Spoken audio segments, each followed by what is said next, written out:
Hoje vamos falar sobre o capítulo 4 do Evangelho de Mateus. Começa da seguinte forma: Então foi conduzido Jesus pelo Espírito ao deserto para ser tentado pelo diabo. E tendo jejuado 40 dias e 40 noites, depois teve fome. E chegando-se a ele, o tentador disse: Se tu és o filho de Deus, manda que estas pedras se tornem pães. Ele, porém, respondendo, disse: Está escrito: Nem só de pão viverá o homem, mas de toda palavra que sai da boca de Deus. Então o diabo transportou a cidade santa e colocou sobre o pináculo do templo. E disse-lhe: Se tu és o filho de Deus, lança-te daqui abaixo, porque está escrito que aos seus anjos dará ordens a teu respeito e tornar-te-ão nas mãos, para que nunca tropeces com o teu pé em alguma pedra. Disse-lhe Jesus: Também está escrito: Não tentarás o Senhor teu Deus. Novamente o transportou o diabo a um monte muito alto e mostrou-lhes todos os reinos do mundo e a glória deles. E disse-lhe: Tudo isto te darei, se prostrado me adorares. Então disse Jesus: Vai-te, Satanás, porque está escrito: Ao Senhor teu Deus adorarás, e só a ele servirás. Então o diabo o deixa, e eis que chegaram os anjos e o serviram. Jesus, porém, ouvindo que João estava preso, voltou para Galiléia e deixou Nazaré.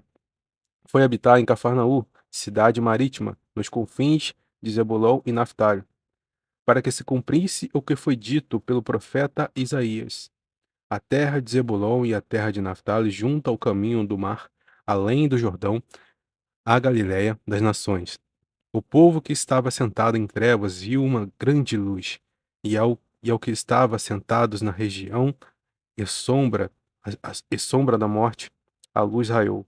Desde então começou Jesus a pregar e a dizer: Arrependei-vos, porque está próximo o reino dos céus.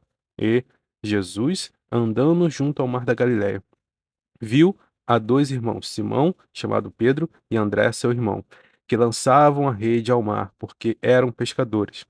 E disse-lhes: Vinde após mim, e eu vos farei pescadores de homens.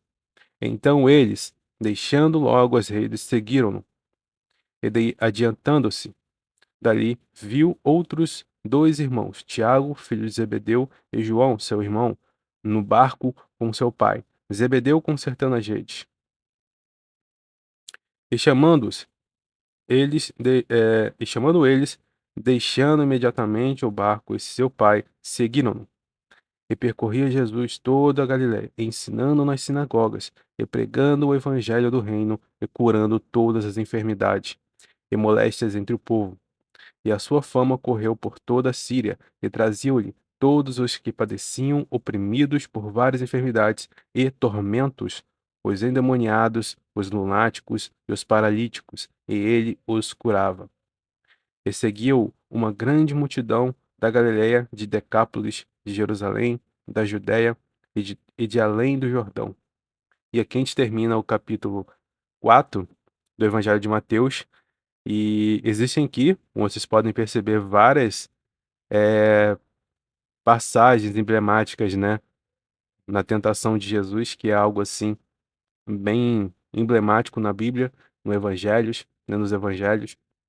E a gente pode perceber que Jesus sendo conduzido pelo Espírito Santo para o deserto para ser tentado pelo inimigo, Satanás.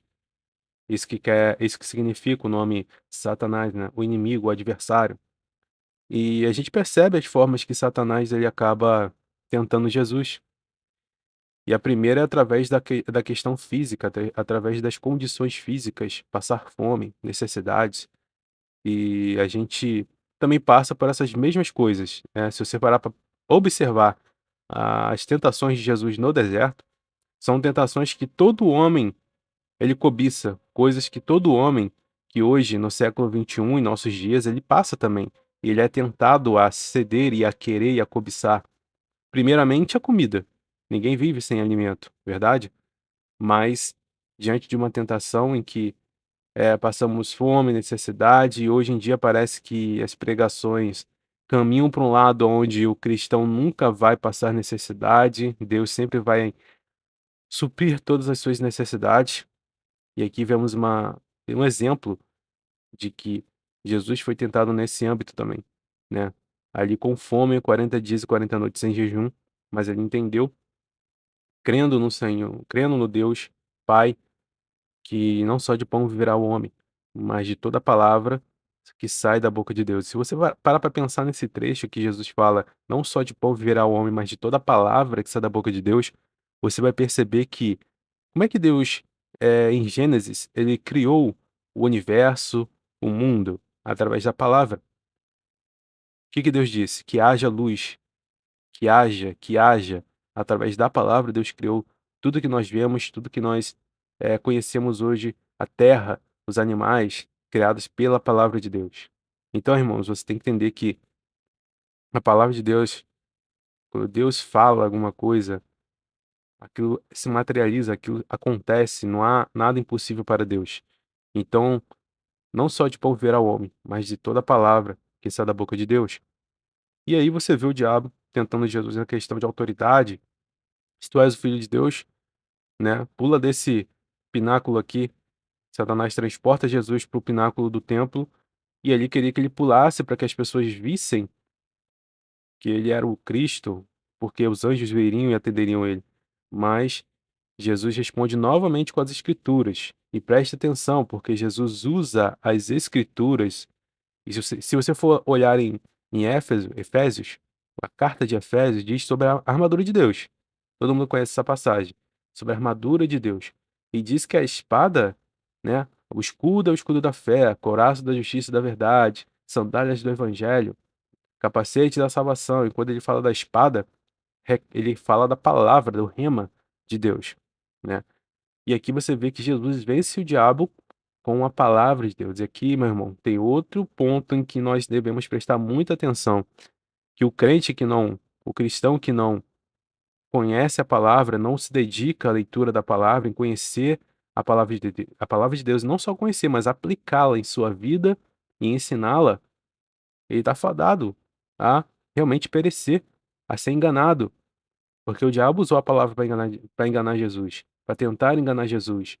Meio que trazendo ali uma mentira, um pouquinho de verdade, mas uma mentira no meio que distorcia o sentido da palavra. E hoje, infelizmente, nós vemos muitas pregações errôneas que usam da palavra, texto fora de contexto, e levam as pessoas para o entendimento errado. E aí Jesus responde para Satanás: também está escrito: não tentarás o Senhor teu Deus. Então você observa que Satanás usa um trecho de uma passagem separada, que a gente não é muito incomum de nós vermos também alguns pregadores fazerem, separar um trecho, um versículo separado da palavra para trazer o entendimento que é da cabeça dele, mas Jesus olha para o todo da palavra, não é só um versículo, mas ele fala: "Também está escrito". Então o entendimento final da palavra de Deus, quem estuda teologia entende que a Bíblia ela responde a si mesma. Então, se em um local da Bíblia fala uma coisa, em outro local fala outra coisa que parece entrar em conflito com aquela primeira, a gente tem que chegar a um consenso de que, olha, existe isso aqui, mas também a Bíblia fala isso. E se a Bíblia fala isso, então a gente chega num consenso de um entendimento mais claro. E aí, na outra tentação que vocês podem observar no versículo 10, essa foi a última, que eu acredito a última tentação, né? E aí Jesus fala: vai-te, Satanás. Versículo 10. Porque está escrito: ao Senhor teu Deus adorarás, e só a ele servirás. E a última tentação ali refere-se à glória desse mundo. E não é difícil também, irmãos, a gente encontrar pessoas que querem a glória desse mundo, cristãos que querem mais as coisas desse mundo, a glória desse mundo. E eu não estou falando de se desviar da igreja, não. Estou falando dentro da igreja, da comunhão dos santos, mas o seu olhar está mais voltado para os prazeres deste mundo, em satisfazer os seus prazeres desse mundo, dessa no momento presente, e buscar a glória entre homens, buscar ser visto e tido como como grande entre os homens, né, almeja poder, almeja essas coisas, e não é difícil a gente encontrar isso hoje, mais do que as coisas de Deus. Parece que as coisas de Deus ficam em segundo plano, sempre em segundo plano. E aí termina essa parte da tentação de Jesus. E vocês podem observar que, no versículo 12, a primeira coisa que Jesus faz depois da tentação do deserto é a única missão de todo cristão: pregar o evangelho, anunciar as boas novas. E foi isso que Jesus começou a fazer. Saindo dali, o que que ele fez? Começou a anunciar o evangelho, pregar o evangelho, ensinar nas sinagogas. Então, dentro das sinagogas, Jesus pautava mais no ensinamento e ali fora dela começava a pregar, faltava pregação. E junto com essa pregação, realizava ali curas, expulsava demônios, realizava sinais e maravilhas para comprovar a autoridade da pregação. E ali você vê ele convocando o João, o Pedro, o Tiago, o André. E uma coisa emblemática que é bem conhecida essa passagem também, quando Jesus fala: Vinde após mim, pois eu vos farei pescadores de homens. E é isso que Deus quer fazer de cada cristão, pescadores de homens, porque essa é a missão da igreja. Se preocupar com as coisas do alto e cumprir o ID, a grande comissão. E não ficarmos pautados em coisas que não tem nada a ver com o reino, não produzem nada para o reino. Ah, mas não é pecado, mas não produz nada para o reino. Então você acaba aqui meio sendo distraído, perdendo seu tempo com coisas fúteis. Então é isso. Até o próximo capítulo, episódio.